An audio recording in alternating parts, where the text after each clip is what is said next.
ఎందుకు కొన్నిసార్లు మనకెవరైనా హగ్ ఇచ్చినా లేదా టచ్ చేసినా మన లోపల ఏమైనా పెయిన్ ఫీలింగ్ ఉంటే వెంటనే తగ్గిపోతుందో తెలుసా?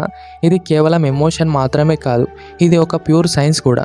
మన బాడీకి ఎవరైనా హగ్ చేసినప్పుడు లేదా మన చేతిని ఎవరైనా పట్టుకున్నప్పుడు ఆక్సిటోసిన్ అనే లవ్ హార్మోన్ రిలీజ్ అవుతుంది. ఈ హార్మోన్ మనకి సేఫ్, సెక్యూర్ ఫీల్ ఇస్తుంది. అదే టైంలో మన బ్రెయిన్లో కార్టిజాల్ అనే స్ట్రెస్ హార్మోన్ తగ్గిపోతుంది. అందుకే మనకి టెన్షన్, పెయిన్ కూడా ఆటోమేటికల్లీ తగ్గిపోతుంది.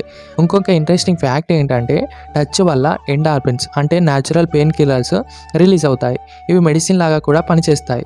అందుకే మనకి ఫిజికల్ పెయిన్ ఉన్నా కూడా తగ్గినట్టు అనిపిస్తుంది. సైకాలజీ ప్రకారం బ్రెయిన్కి హగ్ అంటే నువ్వు ఒంటరి కాదు అనే సేఫ్ సిగ్నల్ ఇవ్వడం. అందుకే ఎమోషనల్ పెయిన్ కూడా ఆఫ్ అయిపోతుంది. రియాలిటీలో కూడా చూసుకుంటే లైఫ్లో మనం ఎంత టఫెస్ట్ సిచ్యువేషన్లో ఉన్నప్పుడు ఒక క్లోజ్ పర్సన్ హగ్గిస్తే వర్డ్స్ అవసరం లేకుండానే మన పెయిన్ తగ్గినట్టు అనిపిస్తుంది. ఈ మెసేజ్ కృష్ణు స్టోరీలో కూడా ఉంది. చిన్నప్పుడు కృష్ణుడు తన ఫ్రెండ్స్ లేదా డివోట్స్ని దగ్గర ఉండి వాళ్ళ పెయిన్ తీసుకున్నట్టు స్టోరీస్ చెప్పేవాడు. నిజానికి పెయిన్ తగ్గడానికి కొన్నిసార్లు టాబ్లెట్స్ అవసరం లేదు, ఒక చిన్న హగ్ ఇస్తే చాలు. ఈ వీడియో నచ్చితే లైక్ చేసి మీరెవరితో హగ్ తీసుకొని మీ పెయిన్ తగ్గించుకోవాలనుకుంటున్నారో వాళ్ళకి ఈ వీడియోని ఖచ్చితంగా షేర్ చేయండి.